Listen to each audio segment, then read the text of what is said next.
Hello friends, तो कैसे आप लोग, क्या हाल चाल है आप लोगों के। आई होप, मेरी आशा है कि आप सभी के हाल चाल बढ़िया ही होंगे। This is Nikhil Kushwaha. Welcome to let's study. Let's study में आपका स्वागत है। फ्रेंड्स, आज हम इस वीडियो सेशन में डिस्कशन करेंगे जो आपके सीटेट ऑनलाइन एग्जाम होते हैं। सीटेट दिसंबर जनवरी 2022-2023 को जो सीबीएसई के द्वारा कंडक्ट किए गए थे, उनके हम इस वीडियो सेशन में ऑनलाइन एग्जाम के क्वेश्चन पेपर को सॉल्व करेंगे और डिस्कस करेंगे। फ्रेंड्स, आई होप आपको यह वीडियो सेशन आपको पसंद आएगा। अगर आप हमारे वीडियो में पहली बार आए हैं या हमारे यूट्यूब चैनल लेट्स स्टडी पर पहली बार आए हैं, फर्स्ट टाइम विजिट किया है, तो हमारे यूट्यूब चैनल लेट्स स्टडी को सब्सक्राइब करें और बेल आइकन पर प्रेस करें ताकि हमारे यूट्यूब चैनल लेट्स स्टडी के माध्यम से आपको सभी लेटेस्ट एजुकेशन वीडियोस के अपडेट आपको टाइम से मिल सके, आप तक टाइम से पहुंच सकें। अगर वीडियो सेशन अच्छा लगे तो वीडियो को ज़्यादा से ज़्यादा लाइक करें और ज़्यादा से ज़्यादा शेयर करें अपने फ्रेंड्स को, ताकि जो टीचिंग एग्जाम की तैयारी करें।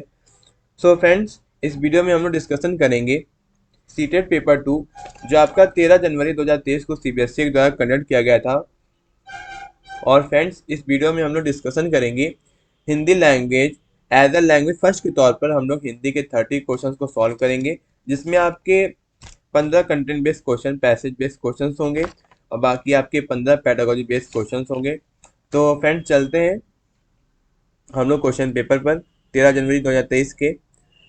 सो फ्रेंड्स, ये आपका 13 जनवरी 2023 का सीटेट पेपर 2 का ऑनलाइन एग्जाम का क्वेश्चन पेपर है। और फ्रेंड्स, यह क्वेश्चन पेपर आपको सीबीएसई के ऑफिशियल वेबसाइट पर cbsectet.nic.in पर भी आपको मिल जाएगा क्वेश्चन पेपर, और मेरे टेलीग्राम चैनल पर भी आपको यह क्वेश्चन पेपर मिल जाएगा। और मेरे टेलीग्राम चैनल का नाम है लेट्स स्टडी टीम इंडिया। तो आप लोग मेरे टेलीग्राम चैनल को ज्वाइन करिएगा ताकि आपको सारे अपडेट आपको टाइम से मिल सके, आप तक टाइम से पहुंच सकें। और फ्रेंड्स, मैंने दोनों का लिंक इसी वीडियो के डिस्क्रिप्शन में दे रखा है, तो आप लोग चेकआउट कर लीजिएगा। सो फ्रेंड्स, इस वीडियो में हम लोग डिस्कशन करेंगे Hindi as a language. First के तौर पर हम लोग हिंदी के 30 क्वेश्चंस को डिस्कस करेंगे। और फ्रेंड्स, आपने लैंग्वेज 1 में जो आपके सब्जेक्ट है लैंग्वेज सब्जेक्ट्स, अगर आपने लैंग्वेज 1 में हिंदी चूज़ किया है तो आपके उसमें 15 अपडेट गद्यांश यानी कि पैसेज बेस्ड क्वेश्चन होंगे, यानी कंटेंट बेस्ड क्वेश्चन होंगे। बाकी आपके 15 पेडागोजी बेस्ड क्वेश्चन होते हैं। आपने लैंग्वेज 1 में जो भी लैंग्वेज सब्जेक्ट चूज़ किया होगा उसमें आपके जो 15 कंटेंट बेस्ड क्वेश्चन होते हैं वो आपके डिफरेंट होते हैं। बाकी आपके 15 जो आपके पेडागोजी बेस्ड क्वेश्चंस होते हैं वो आपके सेम होते हैं। बट क्या होता है कि जो मान लीजिए अगर आपने लैंग्वेज 1 में हिंदी चूज़ किया है तो हिंदी में ट्रांसलेट होंगे। अगर आपने लैंग्वेज 1 में इंग्लिश चूज़ किया है या अदर लैंग्वेज सब्जेक्ट चूज़ किया है तो उसके अकॉर्डिंग आपके पेडागोजी बेस्ड क्वेश्चन ट्रांसलेट होंगे, बट क्वेश्चन चेंज नहीं होते, यानी कि क्वेश्चन कितने सारे सेम होते हैं। तो चलिए फ्रेंड्स, चलते हैं हिंदी सेक्शन पर। सो फ्रेंड्स, आपके क्वेश्चन स्टार्ट होते हैं हिंदी के क्वेश्चन नंबर 91 से लेकर क्वेश्चन नंबर 120 तक। और फ्रेंड्स, जितने भी मैं आपको क्वेश्चंस के आंसर डायरेक्टली आपको क्वेश्चन डिस्कस करूंगा इस वीडियो में, जितने भी मैं आपको क्वेश्चंस के आंसर डिस्कस करूंगा, सो फ्रेंड्स, वो आपकी सीबीएसई की सीटेड ऑफिशियल आंसर की के अकॉर्डिंग होंगे। तो आप लोग गद्यांश को ध्यानपूर्वक पढ़ लीजिएगा और पूछे गए प्रश्नों के आपको उत्तर देने और सही विकल्प का चयन करना है। तो आप लोग गद्यांश को ध्यानपूर्वक पढ़िए और जितने भी क्वेश्चन दिए हैं आपके गद्यांश से और जितने भी आंसर आपको मिलेंगे वो आपके अपडेट गद्यांश से आपके यानी कि पैसेज से आपके सारे क्वेश्चंस के आंसर मिल जाएंगे। तो क्वेश्चन नंबर 91 में आपका दिया हुआ है कुरल से तात्पर्य है। तो कुरल से तात्पर्य होगा ऑप्शन नंबर सेकंड, दो पंक्तियों का छंद। ऑप्शन नंबर सेकंड आपका राइट आंसर। अब आपका अगला क्वेश्चन है क्वेश्चन नंबर 92, तिरुवल्लुवर ने कितने कुरल की रचना की। तो 92 का आपका आंसर होगा ऑप्शन नंबर 4, 1300। अब आपका अगला क्वेश्चन है क्वेश्चन नंबर 93, तिरुकुरल क्या है। जो आपका तिरुकुरल है, तिरुकुरल, ठीक, जो आपका तिरुकुरल है वो आपका क्या है। 93 का आपका आंसर होगा ऑप्शन नंबर सेकंड, कुरल का संग्रह ग्रंथ। ऑप्शन नंबर सेकंड आपका राइट आंसर। अब आपका अगला क्वेश्चन है तिरुवल्लुवर के कुरल में किन विषयों को शामिल किया जाता है। तो ऑप्शन नंबर फर्स्ट, सामाजिक कुरीतियां और मानव दुर्बलताएं। ऑप्शन नंबर फर्स्ट आपका राइट आंसर। तो चलिए फ्रेंड्स, अब हम लोग आगे बढ़ते हैं। अब आपका अगला क्वेश्चन है क्वेश्चन नंबर 95। तिरुकुरल में डैश शामिल नहीं है, तो क्या शामिल नहीं है? ऑप्शन नंबर सेकंड, धार्मिक दृष्टिकोण। अब आपका अगला क्वेश्चन है तिरुवल्लुवर की कविता का विषय एवं उद्देश्य है, तो 96 का आपका आंसर होगा ऑप्शन नंबर थर्ड, कुरीतियों को दूर करना। अब आपका अगला क्वेश्चन है तिरुकुरल को तमिल भाषा का डैश कहा जाता है, क्या कहा जाता है? ऑप्शन नंबर सेकंड, वेद। अब आपका अगला क्वेश्चन है क्वेश्चन नंबर 98। तिरुवल्लुवर की कविता की विशेषता है, तो क्वेश्चन नंबर 98 का आपका आंसर होगा ऑप्शन नंबर फर्स्ट। अब आपका अगला क्वेश्चन है क्वेश्चन नंबर 99। किस शब्द में दो प्रत्ययों का प्रयोग नहीं हुआ? तो 99 का आपका आंसर होगा सहजतापन। ऑप्शन नंबर फोर्थ आपका राइट आंसर। अब आपका अगला पैसेज दिया गया है और उससे आपके क्वेश्चंस होंगे 100 से लेकर 105 तक। तो आपका एक काव्यांश दिया गया, काव्यांश से आपको क्वेश्चन दिए गए होंगे और आपको आंसर्स आपको काव्यांश से ही मिलेंगे, ठीक। तो दिया गया कविता में मुख्यतः किसका वर्णन है? तो 100 का आपका आंसर होगा ऑप्शन नंबर सेकंड, खेतों का। अब आपका अगला क्वेश्चन है हरित रुधिर का प्रयोग किया गया है, तो 101 का आपका आंसर होगा ऑप्शन नंबर थर्ड, अपरिपक्व फसल के लिए। अब आपका अगला क्वेश्चन है 102। दिया गया है कि आकाश कैसा है, तो जो आपका आकाश है वो आपका साफ और नीला है। ऑप्शन नंबर फर्स्ट आपका राइट आंसर। अब आपका अगला क्वेश्चन है 103। सूरज की किरणों से जाली कैसे बन रही होंगी? तो 103 का आपका आंसर होगा ऑप्शन नंबर सेकंड, फसल में से रोशनी छन रही है। ऑप्शन नंबर सेकंड आपका राइट आंसर। अब आपका अगला क्वेश्चन है 104। मखमल सी कोमल में अलंकार क्या होगा आपका? तो मखमल सी कोमल जो है आपकी 104 का आपका आंसर होगा ऑप्शन नंबर सेकंड, उपमा अलंकार। अब आपका अगला क्वेश्चन है 105। नव का पर्यायवाची शब्द नहीं है, तो 105 का आपका आंसर होगा ऑप्शन नंबर थर्ड, संसार। सो फ्रेंड्स, अब आपके अगले क्वेश्चन आ रहे हैं 106 से लेकर 120 तक हिंदी पेडागोजी के। तो आपका क्वेश्चन दिया गया है 106। दिया गया निम्नलिखित में से कौन सी प्रभावशील तरीके से व्याकरण पढ़ाने के संदर्भ में सही नहीं है? तो 106 का आपका आंसर होगा ऑप्शन नंबर फोर, नियमों को याद करें, अभ्यास ड्रिल द्वारा व्याकरण सीखना। ऑप्शन नंबर फोर्थ आपका राइट आंसर। अब आपका अगला क्वेश्चन है 107।